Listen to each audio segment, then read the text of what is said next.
Un père et son fils voyageaient autrefois sur un bateau avec quelques amis. Le fils s'exclama: Comme ce serait bien si on avait eu du poisson.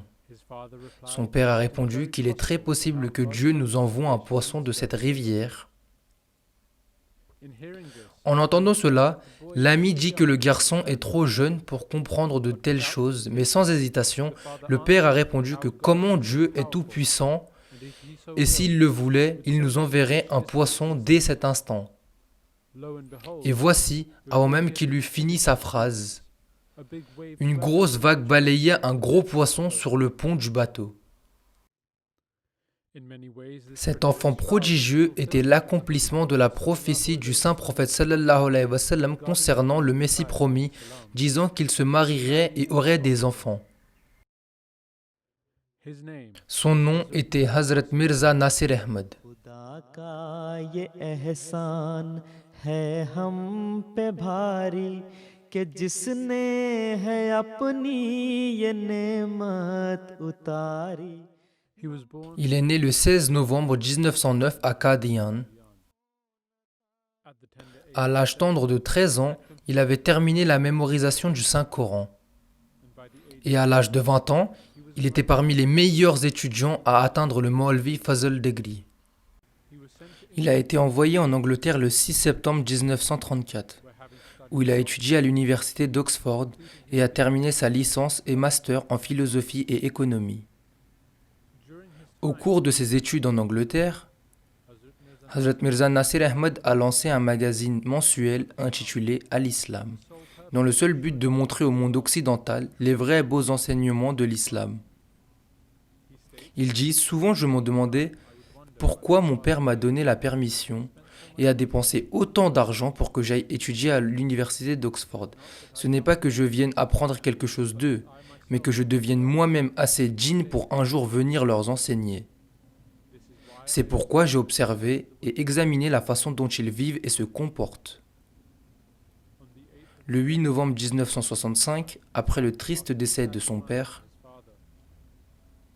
Hazrat Mirza Nasir Ahmad a été élu troisième calife à Rabwa. 1970 marque l'année où Hazur va vers l'Afrique de l'Ouest. Lorsqu'il était là-bas, il ressentait le besoin urgent d'aider les pauvres autour de lui. Il a conçu le programme Nusrat Jahan pour s'attaquer aux problèmes en Afrique en construisant des hôpitaux et des écoles pour les habitants. Par la grâce d'Allah, l'impact de ce plan était instantané et à la fin du troisième califat, plus de 20 hôpitaux et plus de 120 écoles ont été construits. Plus tard dans l'année, Hazur a visité la Suisse, l'Angleterre, l'Allemagne et l'Espagne, posant les fondations de mosquées dans plusieurs de ces pays.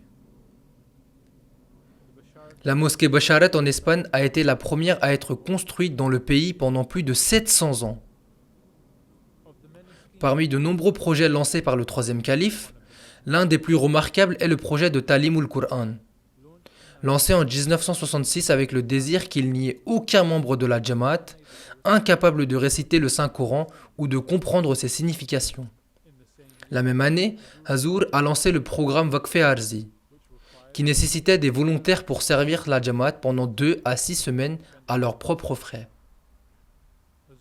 Hazur a ensuite ouvert le bureau de Waqf Jadid pour l'autonomie en les encourageant à inculquer l'habitude du sacrifice en eux-mêmes.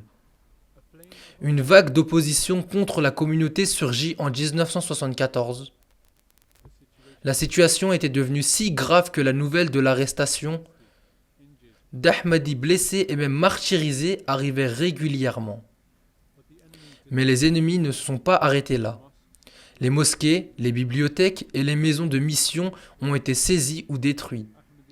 Les Ahmadis de tout le pays ont été boycottés pendant plusieurs mois. Pendant plusieurs mois, Hazur a passé ses nuits en priant pour la protection et le bien-être de ses fidèles.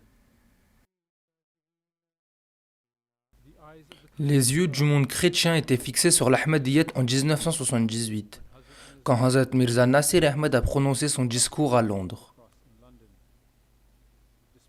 Les menaces de différentes églises n'ont pas empêché Hazur de présenter au monde les beaux enseignements de l'islam.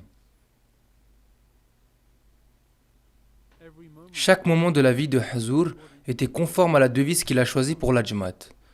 Amour pour tous, haine pour personne.